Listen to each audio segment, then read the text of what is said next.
बहुत बढ़िया था। एक तो प्रभुपाद फिर एक व्यक्ति बोला, Prabhupada according to Darwin this theory is the survival of fittest. So Prabhupada said, but even the fittest don't survive. Everybody has to die. So the death rate is 100% everywhere. Prabhupada बोलते थे. तो जो फिट भी रहता है, सबसे fit व्यक्ति, वो भी मरने ही वाला है.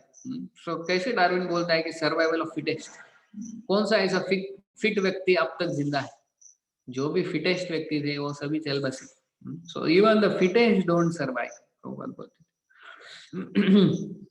तो जो डार्विन था उसका हिस्ट्री, क्योंकि वो डार्विन पहले आस्तिक था, लेकिन उसका एक बेटा जिसे वो बहुत प्रेम करता था, वो बेटा जल्दी गुजर गया, इसलिए उसका भगवान के ऊपर का विश्वास चला गया. तो हालांकि वो आस्तिक था, लेकिन जब उसका बेटा गुजर गया तो वो भगवान के ऊपर का विश्वास उसका चला गया और फिर वो नास्तिक बन गया.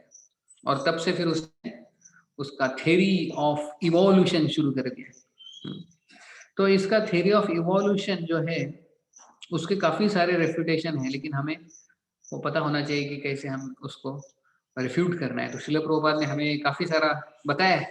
तो एक व्यक्ति ने आके बोला श्रील प्रभुपाद को, Swami ji there is only missing link, the link is missing. तो लिंक इज मिसिंग यानी वो चेन में जो लिंक होता है उसको लिंक बोलते हैं. तो वो एक मिसिंग है. क्या मिसिंग है? कि वो जो बंदर और फिर जो ह्यूमन बीइंग, जिसमें एक लिंक जो कि आधा बंदर होना चाहिए आधा ह्यूमन बीइंग होना चाहिए, वो सिर्फ मिसिंग है. वो हम ढूंढ के निकालेंगे तो फिर ये पूरा हो जाएगा, डार्विन की थ्योरी दस प्रूव हो जाएगी. सो वो व्यक्ति बोला प्रभुपाद को, Swami ji the link is missing, only one link is missing.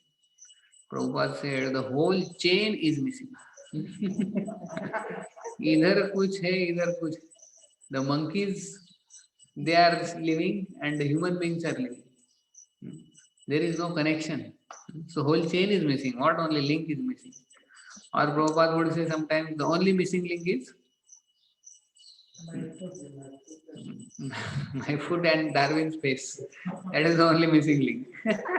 When I kick him on the face, then there will be no missing link. Of course ऐसे हम नहीं बोल सकते बाहर, लेकिन कुछ कुछ आर्गुमेंट्स लॉजिकल. तो अभी डार्विन का जो थ्योरी था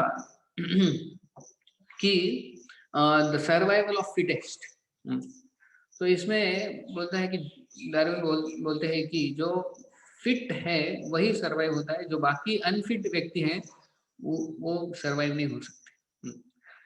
तो इसका रेफ्यूटेशन देखते, अगर एसोसिएशन, सिर्फ हम एसोसिएशन में रहते हैं भक्तों के, उससे हम डार्विन को रिफ्यूट कर सकते हैं. डार्विन का थ्योरी सर्वाइवल ऑफ फिटेस्ट कैसे? जस्ट भक्तों के संग में रहे, क्योंकि हर एक जो भक्त है अनफिट है. क्योंकि अकेले अगर भक्ति करते हैं तो हम अनफिट, हम भक्ति नहीं कर सकते. लेकिन जब संग में रहते हैं तो जो अनफिट व्यक्ति पे वो भी सर्वाइव हो जाता है. तो this is refutation of Darwin's theory of survival of fittest. जैसे जंगल में वो वीडियो देखा रहेगा आपने ना, वो इतने सारे भैंस रहते हैं 100-200, और फिर एक भैंस थोड़ा पीछे रह जाता है तो वो सब लायंस अटैक करते हैं उसके ऊपर, और फिर बाद में क्या है,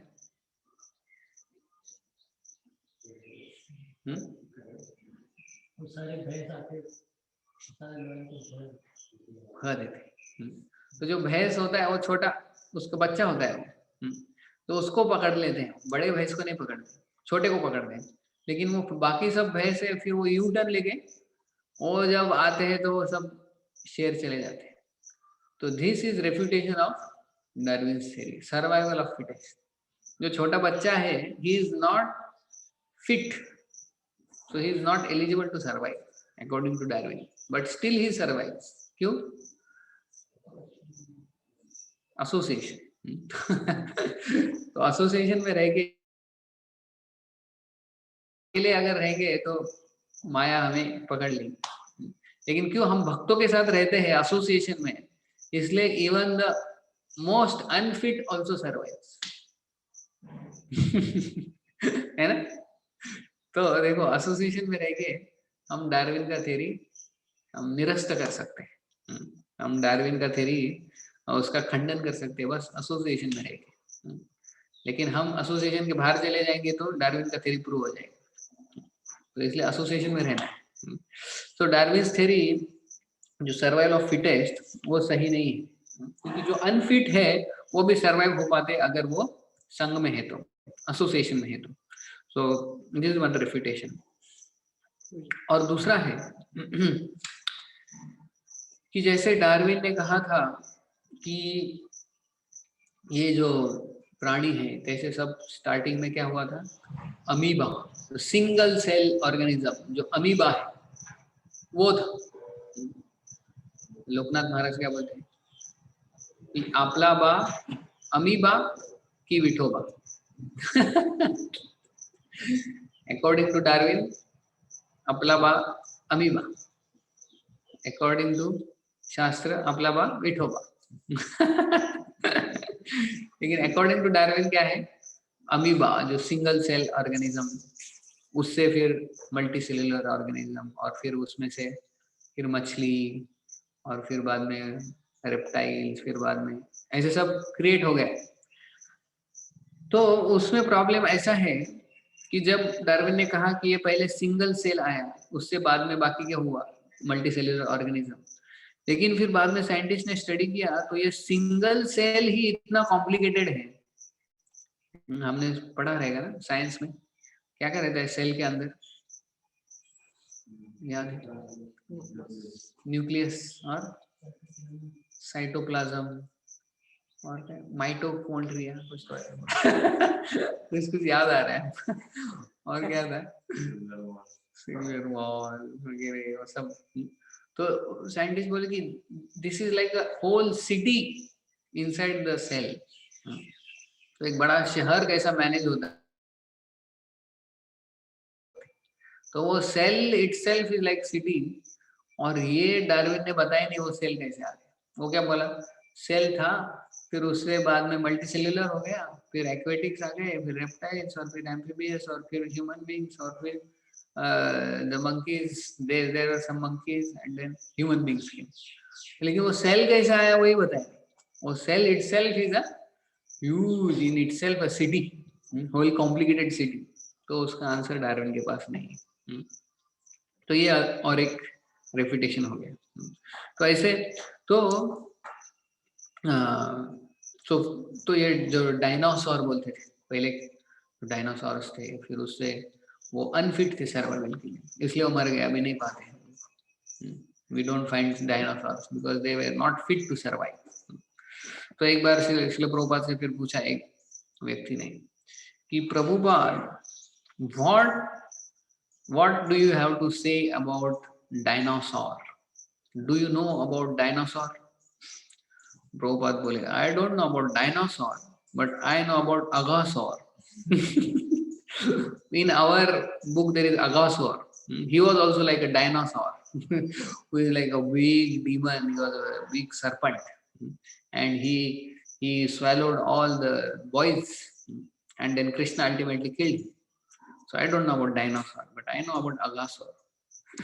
तो ऐसे तो जो थीजम था 200 साल पहले, 300 साल पहले जो साइंटिस्ट थे वो सभी, क्वेश्चन हाँ हिंदी में है, इंग्लिश, डार्विन ने इंग्लिश में प्रचार किया ना इसलिए. तो ये जो थीजम यानी अस्तिक, क्या बोलते हैं थीजम को, अस्तिकवाद. तो 200-300 साल पहले जो सारे साइंटिस्ट थे वो आस्तिक थे. उस समय वो क्या करते, वो ये विश्वास रखते थे कि भगवान जो है, God is the creator and he is the maintainer. यानी भगवान, अभी हिंदी में ट्रांसलेट करता है, क्रिएटर यानी सृष्टि करता है और पालन करता, सृष्टि करता और पालन करता भगवान।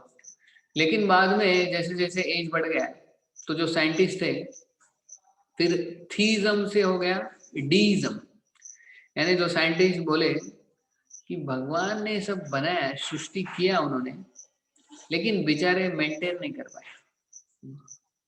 जो कुशनर एक बड़ा साइंटिस्ट था, तो उसने सोचा देखो ये जो सृष्टि बनाई इसमें कितने सारे गलत चीजें हो रही हैं, और आतंकवाद है, लोग इतने पीड़ित है, और अच्छे लोगों के साथ बुरा होता है, बुरे लोगों के साथ अच्छा होता है, तो इसमें कुछ ऑर्गेनाइजेशन नहीं है, कितना सारा अस्त व्यस्त है ये दुनिया। तो भगवान ने हालांकि सृष्टि करता है लेकिन वो पालन करता है, तो भगवान को माफ कर देना चाहिए इतना। ठीक है उन्होंने सृष्टि की लेकिन बाद में वो उसको संभाल नहीं पाए, तो ऐसे फिर डीइज्म आ गया। तो बोले जैसे एक क्लॉक होता है, वॉच, तो डिजाइनर बनाता है वॉच, लेकिन बाद में वॉच पे कंट्रोल नहीं रहता है डिजाइनर का, मैन्युफैक्चरर का, बराबर ये वॉच है। तो वैसे ही भगवान जो है सृष्टि करता है लेकिन पालन करता नहीं, तो वो डीइज्म हो गया। फिर बाद में और ऐसा एज प्रोग्रेस हो गया, तो फिर जो डार्विन, महान डार्विन, फिर वो बोले कि भगवान सृष्टि करता भी क्यों चाहिए, तो ये सृष्टि आ गई बाय चांस एवरीथिंग हैपन। तो इसीलिए भगवान भी जो है वो सृष्टि करता नहीं है, पालन करता तो है ही नहीं। तो इसलिए डार्विन ने क्या शुरू किया कर दिया अथीज्म। तो पहले था थीज्म यानी आस्तिकवाद, फिर हो गया डीइज्म, और फिर बाद में हो गया अथीज्म। तो डार्विन का बड़ा उसमें हाथ है अथीज्म शुरू करने के लिए। तो पहले तो मानते थे भगवान एटलीस्ट, भगवान जो सृष्टि करता है और पालन करता है, लेकिन बाद में भगवान सिर्फ सृष्टि करता ही है, पालन करता नहीं, वो डीइज्म हो गया। और अथीज्म यानी भगवान सृष्टि करता भी नहीं है और पालन करता भी नहीं, दोनों नहीं। तो ये डार्विन का थ्योरी, इसके वजह से बहुत फेमस हो गया डार्विन, क्योंकि तभी लोगों को भगवान नहीं चाहिए थे, क्रिएटर भी क्यों चाहिए।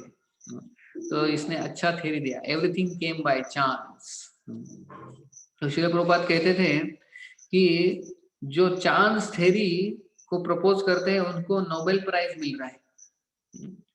तो उनको नोबेल प्राइज क्यों मिलना चाहिए, क्योंकि एवरीथिंग केम बाय चांस, उनका थ्योरी भी चांस से ही आया, तो उनका क्या बड़ा हाथ है उसमें, लेकिन उनको नोबेल प्राइज क्यों दिया जा रहा है, क्योंकि सब चांस से आया, उनका थ्योरी भी चांस से आया, तो फिर उसमें उनका क्या बड़ा हाथ है, उनको नोबेल प्राइज की क्या जरूरत है, ऐसे प्रभुपाद बोलते थे। तो डार्विन, अभी कोई सोचेगा कि डार्विन ने जो ये theory by chance survival of fittest, so ठीक है ना, इसमें क्या इतना बड़ा है। लेकिन जो सबसे बड़े अत्याचार हुए, किसने के हिस्ट्री में सबसे बड़े अत्याचार, लोगों को मारा, हिटलर, और हिटलर से ज्यादा एक व्यक्ति ने और ज्यादा लोगों को मारा, हिटलर कुछ भी नहीं उसके सामने। कौन था? स्टालिन। हिटलर ने 67 लाख ज्यूस को मारा चेम्बर में डाल के गैस, और स्टालिन ने 2 करोड़ लोगों को मारा। देखो बड़ा है, Stalin is greater than Hitler. तो ये दोनों के सोर्स ऑफ इंस्पिरेशन थे डार्विन, सर्वाइवल ऑफ फिटेस्ट।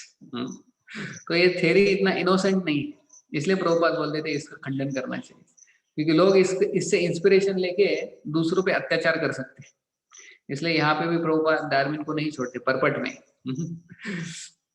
तो प्रभुपाद बोलते हैं डार्विन ने क्या कहा, evolution of the body, but he went wrong, evolution of soul is happening. Evolution को क्या बोलते हैं हिंदी में? उत्क्रांति। तो डार्विन ने शरीर की उत्क्रांति के बारे में बताया, लेकिन उत्क्रांति होती है आत्मा की।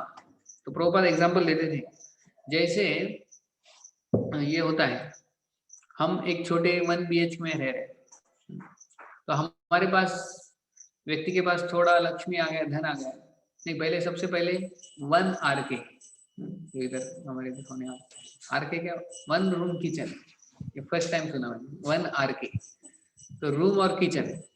लेकिन थोड़ा व्यक्ति के पास ज्यादा पैसा आता है तो फिर वो 1 BHK लेता है, और फिर उसके पास ज्यादा पैसा आता है तो फिर वो 2 BHK में शिफ्ट होता है, और ज्यादा पैसा आ गया 3 BHK, 4 BHK, और फिर बाद में एक इंडिपेंडेंट बंगला बनता है। तो वो व्यक्ति अलग अलग स्थान पे जाता है, जैसे उसके पास धन आता है, उसका घर बढ़ते जाता है, उसका फैसिलिटी। लेकिन वो जो 1 RK वो 1 BHK में कन्वर्ट होता है क्या? हो सकता है, और 1 2 BHK वो कन्वर्ट नहीं होता है, वो व्यक्ति अलग जगह पे जाता है और उसको अलग स्थान मिलता है। तो उसी तरह जो डार्विन क्या बोला, नहीं वो 1 RK ही 1 BHK में हो जाता है। यानी जो भालू था, जो भालू जब पानी में उतर गया और वो मछली पकड़ने लगा तो वो बन गया व्हेल। यानी ये किसकी तरह है, वो जो 1 RK बन गया 2 BHK। लेकिन ऐसा नहीं है, वो व्यक्ति जो है 1 RK में रह रहा है, फिर वो 1 BHK में जाता है, फिर 2 BHK में जाता है, 3 BHK में जाता है। तो व्यक्ति अलग अलग जगह पे जा रहा है, वो शरीर वो छोड़ देता है पीछे, वो शरीर का परिवर्तन नहीं होता। तो वैसे ही जो आत्मा है, आत्मा अलग अलग शरीर में जाता है, जैसे उसके कर्म के हिसाब से, उसके अच्छे कर्म यानी उसको ज्यादा धन मिल जाए तो वो दूसरे शरीर में जाता है। तो evolution of soul is happening, not evolution of body. तो डार्विन का थोड़ा सा गलत हो गया। उत्क्रांति उसकी, शरीर की उत्क्रांति बताई उसने, लेकिन उत्क्रांति होती है आत्मा की, evolution of soul not of the body. तो ऐसे जो हमारे भक्त थे श्रील प्रभुपाद के शिष्य धृतकर्मा प्रभु और सदापुत प्रभु, तो उन्होंने बहुत रिसर्च किया इस पे, और फिर डार्विनिज्म को रिफ्यूट करने में इतने सारे किताबें लिखी। तो प्रभुपाद बहुत खुश हो गए थे। तो उनका फिर इंटरव्यू लिया था टीवी पे, और बहुत सारे लोगों ने देखा, और इसमें उन्होंने डार्विन का थ्योरी रिफ्यूट किया। लेकिन जब वो साइंटिस्ट जो था डार्विन के फॉलोअर्स थे, उनको बहुत गुस्सा आ गया, तो उन्होंने इनको बाद में कांटेक्ट किया और बोले कि आप ये सब छोड़ दो, नहीं तो आपके जान के लिए खतरा है, नहीं तो हम आपको मार देंगे। ऐसे साइंटिस्ट, ऐसे भी साइंटिस्ट होते थे। तो ये साइंटिस्ट लोगों ने धृतकर्मा प्रभु और सदापुत प्रभु को धमकी दी कि आपको हम जान से मार देंगे अगर आप ये थ्योरी को प्रोपोगेट करोगे। तो क्योंकि वो श्रील प्रभुपाद के शिष्य थे और वो प्रभुपाद जैसे ही निर्भय थे, तो उन्होंने फिर से बोले कि और एक बार हम टीवी पे शो करेंगे, और एडवर्टाइजमेंट क्या किया, please watch the show which the scientist don't want you to watch. तो और लोग बढ़ गए उसके व्यूअरशिप में पहले से ज्यादा, और फिर उन्होंने डार्विन का खंडन कर दिया। लेकिन बाकी साइंटिस्ट कुछ कर नहीं सके। तो ये डार्विन का थ्योरी जो धृतकर्मा प्रभु और सदापुत प्रभु ने काफी उसका खंडन किया। अभी डार्विन का थ्योरी काफी देशों में नहीं मानते, इंडिया में ही है अभी भी, थोड़ा तो एटलीस्ट फॉलो करते हैं, इंडिया में समय लगेगा उसके। तो एक व्यक्ति धृतकर्मा प्रभु को पूछ रहा था कि देखिए आप बोलते हैं इवोल्यूशन गलत है, गलत है, गलत है ये डार्विन का, लेकिन आपके भागवतम में ही ये इवोल्यूशन है।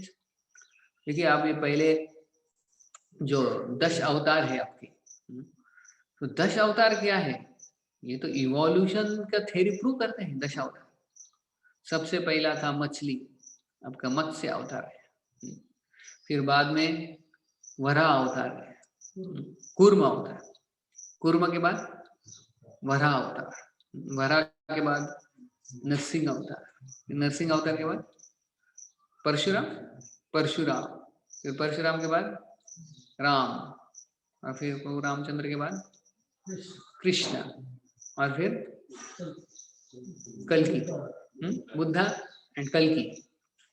तो फिर वो व्यक्ति बोला देखिए आपके भागवतम में ये इवोल्यूशन का थ्योरी है, आपके भगवान ही इवोल्यूशन से आ रहे हैं, पहले मछली फिर कछुआ, वो डार्विन तो वही तो कह रहा है। तो लोगों को सबको लगा रहे वाह प्रूव हो गया, भागवतम में ही है थ्योरी ऑफ इवोल्यूशन, और कहीं पे जाने की जरूरत नहीं है। तो धृतकर्मा प्रभु बोले बराबर है आपका कि कैसे इवोल्यूशन हो गया आपने बताया, लेकिन जब मत्स्य अवतार थे तभी सत्यव्रत राजा भी थे वहां पे। ऐसे नहीं कि सब जगह मछली मछली थी। जब मत्स्य अवतार आए थे तो जो ह्यूमन बींग्स थे वो भी थे और बाकी के प्राणी भी थे। जब कूर्म अवतार आया तो इतने सारे देवी देवताएं थे, वो भी थे। तो 84 लाख स्पीसीज सभी समय थे। ऐसे नहीं कि पहले फिश था फिर बाद में टॉर्टोइज आ गया, तो फिर वो व्यक्ति को थोड़ा समझ में आ गया।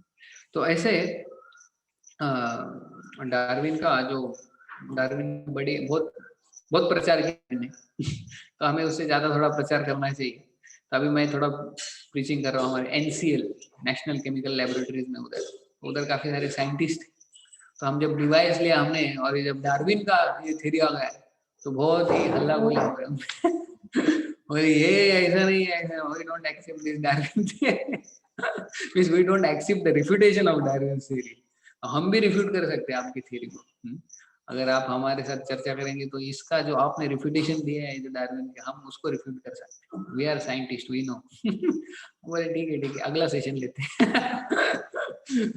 लेकिन उनको फिर बाद में जाके समझा सकते हैं। लेकिन ये भारत में ही है, काफी सारे कंट्रीज में डार्विन थ्योरी जो है वो अभी मानते नहीं है साइंटिफिक उसको, क्योंकि बहुत सारे उसके प्रूफ है ही नहीं अब तक कुछ। जैसे वरदराज को मैंने अरेंज किया था रिफ्यूटेशन ऑफ डार्विन, कौन है, सव्यसाची प्रभु के द्वारा। तो इंडिया में ये रेपुटेशन की जरूरत है, बाहर अभी जरूरत नहीं है।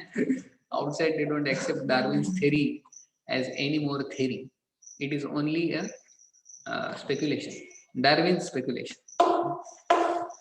तो अभी शंख बज गए हैं, तो डार्विन महाशय की जाए। तो डार्विन का नाम भागवतम में आता है, तो डार्विन को कुछ ना कुछ सुकृति जरूर मिलेगी। शील प्रभुपाद की जय, ग्रंथराज श्रीमद् भागवतम की जय, श्री राधा दामोदर की